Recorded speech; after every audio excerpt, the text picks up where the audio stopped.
Está con nosotros Gabriela López, subdirectora técnica del Instituto Nacional de Patrimonio Cultural. Buen día, gracias por estar aquí. Buen día. ¿Quién es este personaje? ¿Quién es y quién fue la momia de Guano? ¿De cuándo datan sus restos? Buen día. Buen día, Eduardo, gracias por la invitación. La momia de Guano es un individuo que fue hallado tras la remoción de los restos post-terremoto de Ambato en el año de 1949. En un primer momento se atribuyó, digamos, su identificación a Fray Lázaro de la Cruz. Sin embargo, justamente los estudios que se están ahora mismo desarrollando van a permitir confirmar los datos más precisos de las causas de su muerte, la época en la que vivió y el año en el que falleció.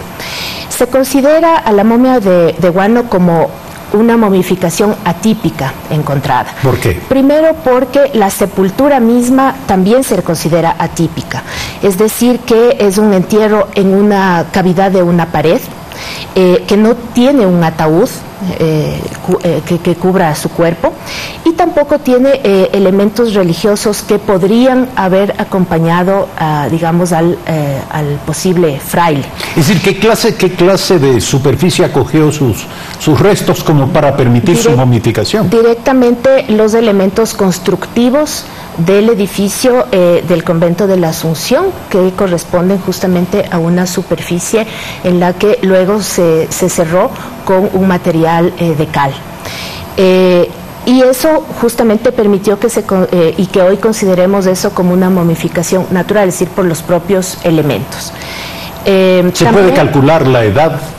Estamos justamente haciendo unos análisis más precisos, pero los primeros hallazgos pueden hacer suponer que se trata de un hallazgo de fines o del último tercio del siglo XVI. Esto también está acompañado, digamos, con la posición en la que se le encontró.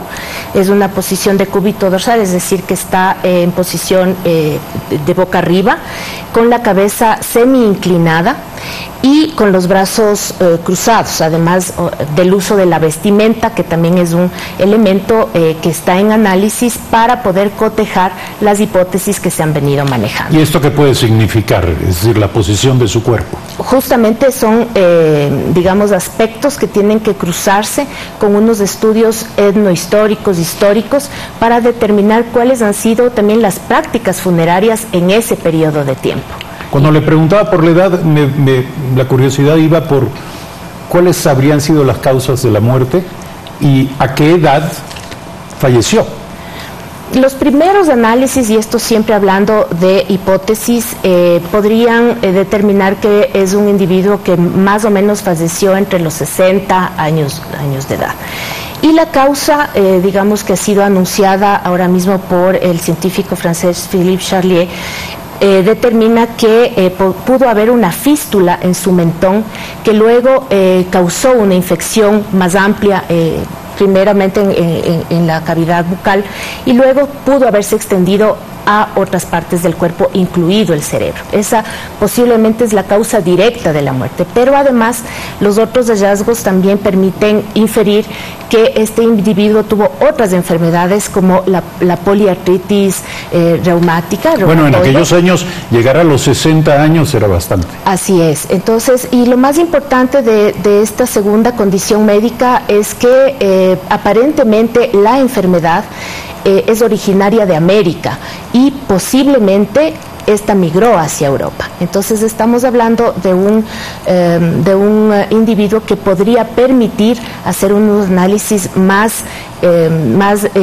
certeros frente a la historia de la propia medicina. ¿Y su vestimenta qué permite presumir respecto de quién fue el personaje?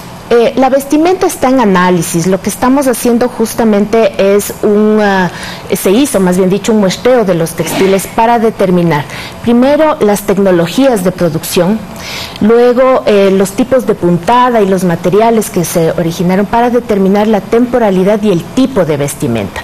Esto, como lo dije antes, sí tiene que estar correlacionado con un estudio histórico del uso social de esa vestimenta para poder tener una una hipótesis o una confirmación más precisa. ¿Por qué es cultural e históricamente importante el caso de la momia de Guano? La momia de Guano es un caso importante para el patrimonio cultural del país. Primero porque nos ha permitido, digamos, abrir una línea de investigación poco desarrollada en el país, y es justamente este ámbito de la antropología física, la antropología o la arqueología forense, es decir, a través del análisis de los restos humanos, poder determinar, más allá de las causas de la muerte, que son importantes, pero las formas de vida del pasado.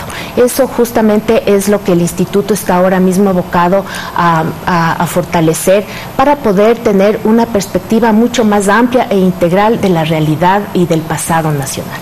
Sí, ciertamente fascinante, y es fantástico que podamos conocer los demás, no solo los especialistas, lo que se está haciendo en esta materia en el país. Entiendo que algunos de los vestigios serán llevados a Francia. ¿Qué significa esto? Es decir, ¿no existe todavía la capacidad en el Ecuador para completar los estudios e investigaciones?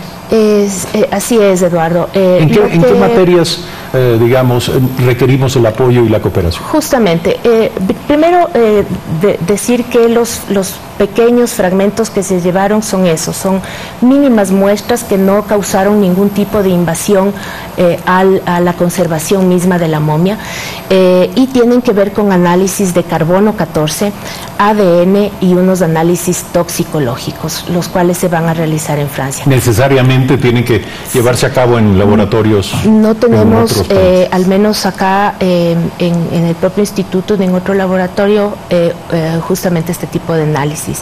Y en el Instituto Nacional de Patrimonio Cultural se están haciendo los análisis de los textiles. Es un tipo de análisis que sí vamos a disponer. Muchísimas gracias por estar aquí, por informarnos al respecto. Gabriela López, subdirectora técnica del Instituto Nacional de Patrimonio Cultural.